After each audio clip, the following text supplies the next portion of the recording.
मनोज जरांगे पाटील यांची अचानक तब्येत खालावल्याने त्यांना छत्रपती संभाजीनगर येथील गॅलेक्सी रुग्णालयात दाखल करण्यात आले. आपण बघतोय जरांगे पाटलावर जे आहे ते गॅलेक्सी रुग्णालयात उपचार सुरू आहेत. आताच डॉक्टर विनोद चावरे यांनी त्यांची तपासणी केली, त्याचबरोबर आयव्हीसुद्धा लागले आणि गरजेनुसार जे आहे ते आता उपचार या ठिकाणी सुरू असल्याचे चित्र आपल्याला पाहायला मिळतं. आणि अशा पद्धतीने जे आहे ते मनोज जरांगे पाटील यांच्यावर उपचार करणारे डॉक्टर विनोद चावरे आहेत. काय सांगाल सर, आज आपण तपासणी केली, नेमकं काय झालं? मनोज दादा जरांगे पाटलांना कालपासून फीवर आहे, बॉडी पेन आहे, ॲबडोमिनल पेन आणि थ्रोट पेन आहे. तर कालही रात्री त्यांनी रात्रभर घरीच काढली, टॅबलेट वगैरे नाही. आज सकाळी फीवर थोडा जास्त होता, विकनेस जास्त होता, तर ते गॅलेक्सी इथे आलेले आहेत. आपण आता ब्लड सॅम्पल पाठवलं आहे. आता फीवरही बऱ्यापैकी त्यांचा 100.6च्या दरम्यान आहे आणि बाकीची ट्रीटमेंट आपण सुरू केली आहे. तर आपण म्हणतो असं रेग्युलर जसं व्हायरल आहे त्या प्रकारे त्यांना URTI झालेला आहे.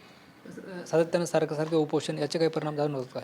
नाही, नक्कीच ह्या सगळ्या गोष्टीचा परिणाम होतातच. उपोषण आता 2 वर्ष होऊन गेलेत त्यांचे, बऱ्यापैकी 7-8 उपोषणं झालेले आहेत. तर त्याचा जो परिणाम झालेला आहे त्यामुळेच इम्युनिटी लो असल्यामुळे थोडंसं हे इन्फेक्शन होण्याचा प्रकार जो आहे तो थोडासा जास्त आहे.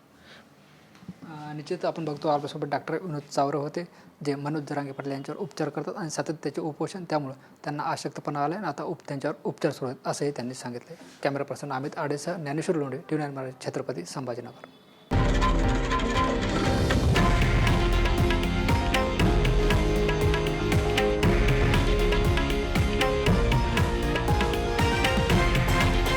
हे आहे देशातील नंबर 1 न्यूज नेटवर्क आणि आपण पाहत आहात TV9 मराठी, एकमेव.